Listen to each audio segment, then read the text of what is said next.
Hey everyone, it's Kai from Cool Collectibles back again for another review. This time it's the Asmus Collectibles Lord of the Rings Gollum and Smeagol luxury set. And I've been looking out to get this for at least a year now. And I've always forgotten to watch out for sales and so on. But this year, for the end of financial year, Pop Culture here in Australia had 20% off everything in stock pretty much.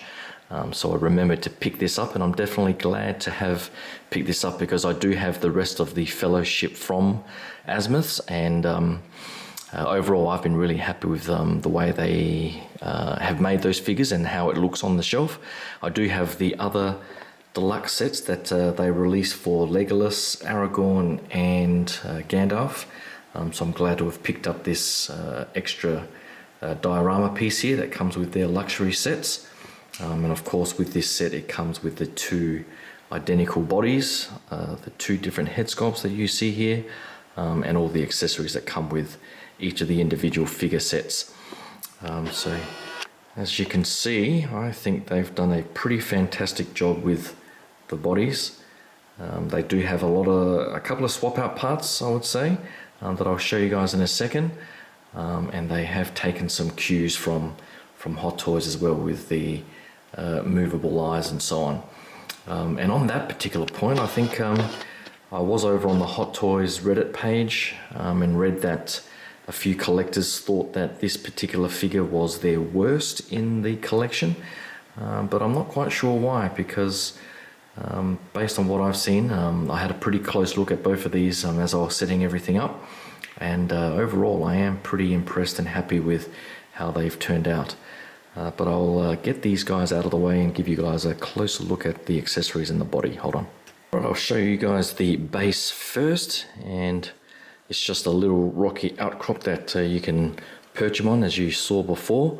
And similar with their previous sort of diorama pieces, it's painted quite nicely. There is a little bit of weight to it, which is mainly through this sort of resin-based translucent area for the swamp, and you can sort of just make out one of the fish in there, which is a nice touch. It's got a nice sort of felt bottom which stops it sort of sliding around on the display, which is a nice touch. And the overall paint application I think is pretty good too, so you sort of get the greenish sort of moss style at the bottom there, and then this whole sort of painted area at the top gives a nice sort of rocky feel to it. So it's quite realistic and looks and sort of combines well with the other diorama pieces that they've got. So that's the base there. As I was saying before, it does come with a whole bunch of swap out pieces. So the arms and the legs are a seamless material, but to avoid any sort of long-term breakages when you're on display, they come with a couple of swap out crouch legs, which are an absolute pain in the ass to get on. So definitely make sure you get some very hot or boiling water and dip the tips in for at least, I don't know, 30 seconds it took me, and then you can clip them on fairly easily. The actual long legs, excuse me, the actual long legs are much easier to take off, and the paint application that you can see here is pretty nice for that sort of rubbery type material. You can just make out some veins and so on the bottom there. So it is a pretty accurate sort of reflection of the way his skin looked in the movie itself. And this being the leg, you can sort of bend the knee there. I can't remember what the instructions say, but I wouldn't go past, I don't know, 30 degrees or so, or 60 degrees. If you get to about 90 degrees, you're in trouble. So I think for mine on display, I'll probably have it slightly hunched over, as you saw before. But overall, I'm pretty happy with how those turned out. He comes with a whole bunch of hands and so on, so I'm not going to go through each one, but I think the actual paint application is really nice. All of them have the dirty sort of fingertips. This one is the ring holding hand, which is a little bit weird. I've got two rings here, so I'm not sure if you're going to be able to make out this tiny ring It's very, very small, and they are metal, but it would have been better for these hands if they just molded the ring to it, to be honest, because trying to display it, you can't really fit it on there, and it will start dropping off. So I can just sort of place it there like that, but it's very delicate, and you probably do run the risk of losing it. So he's got this ET pointing finger here, so I've got the other ring just stuck on there at the moment, but I'll probably just put that in a little display case. It also comes with a fish here, if that can focus, which is, I guess, nothing too fancy to write home about. It would have been nice if it was a bit shinier, but other than that, it does its purpose. So I've got him holding that on top of the stand. It then comes with a couple of swap out neck pieces. So I might just grab the standing figure, and you'll see for the most part he looks pretty great from most angles, which is good, but you will see that when I turn him around to the back, I guess from this angle here it doesn't look too bad, but then I think if you swing it around you'll start to see a bit of gappage there in the neck. So this more sort of rectangular type neck post is what comes out of the box, and I guess you could just have it sitting straight up and down, but I swapped those out and went with the so what you see is the neck post there, and then there is another peg which is essentially the replacement for this that does come off the peg a little bit.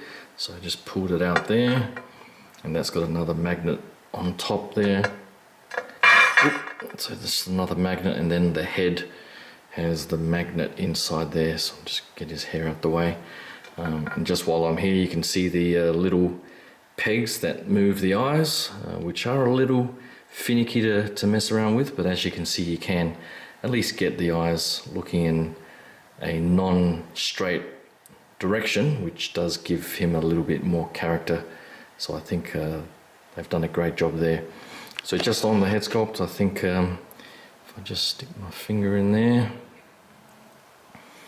I think they've done a fantastic job with the paint application, the sort of veins and the blood that you can sort of see through. The glassiness in the eyes is pretty good. The hair, you do need to be pretty careful with the hair to not peel anything off. It seems to stick on fairly well. You will need to add a bit of water to just get the strands to stay together and not sort of get tangled up amongst each other. But once I did that, it looks fairly good. So you just need to futz around with that a little bit.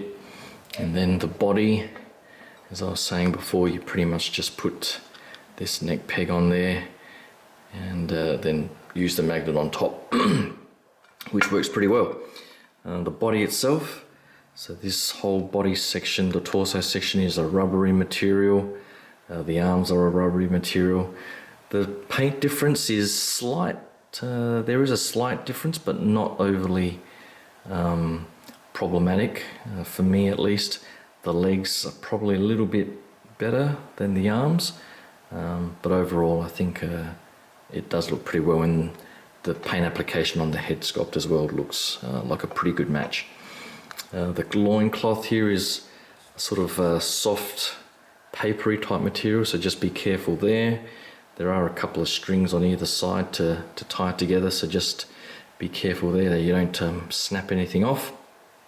You sort of get a feel for the range of motion for the legs there. I'm not going to go too much further in case something starts cracking. Same for the elbows here. They do warn not to go too far. I wouldn't even leave it at 90 degrees, to be honest, just in case the elbows start cracking. But you can bend them, and I don't know if it's a wire in there or what it is, but there's no ratchet joint or anything like that. I think some of the Hot Toys figures have a ratchet joint, but these just feel a little bit more pliable. And the arms sort of articulate fairly well like that. So you get enough motion to get him in that hunching pose like that. And as I was saying before, you can take these legs off and then put these crouching legs on. Just be careful of this joint. As I was saying before, you definitely need to heat that up to plug it in, and then it's pretty tight, so when you move around, a couple of times it did end up popping off. I only went with one side of that on the other figure to put it on the stand. So I'll get that over now.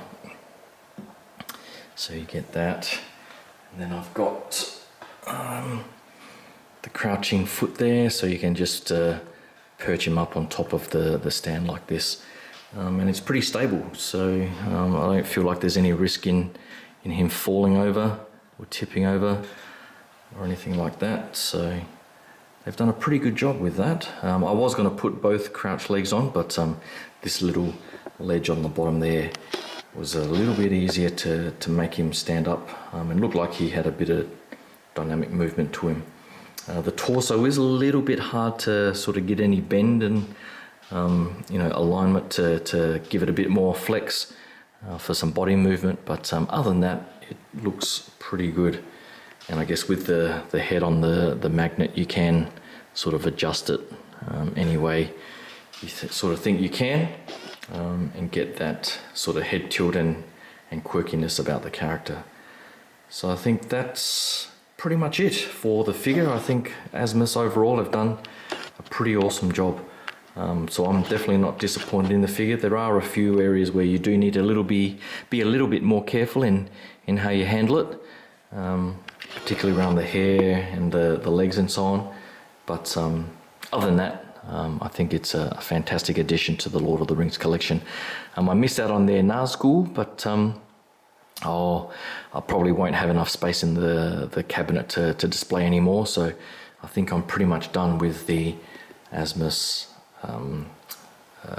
Lord of the Rings series for my collection. But that's pretty much it. Hopefully you like my thoughts on the Gollum and Smeagol figures here, and can give the video a like and subscribe to the channel. I've got a few more things coming up, hopefully in late July, early August, so hopefully you can subscribe and stay tuned for that. But until then, thanks again, and I'll talk to you guys soon. Cheers.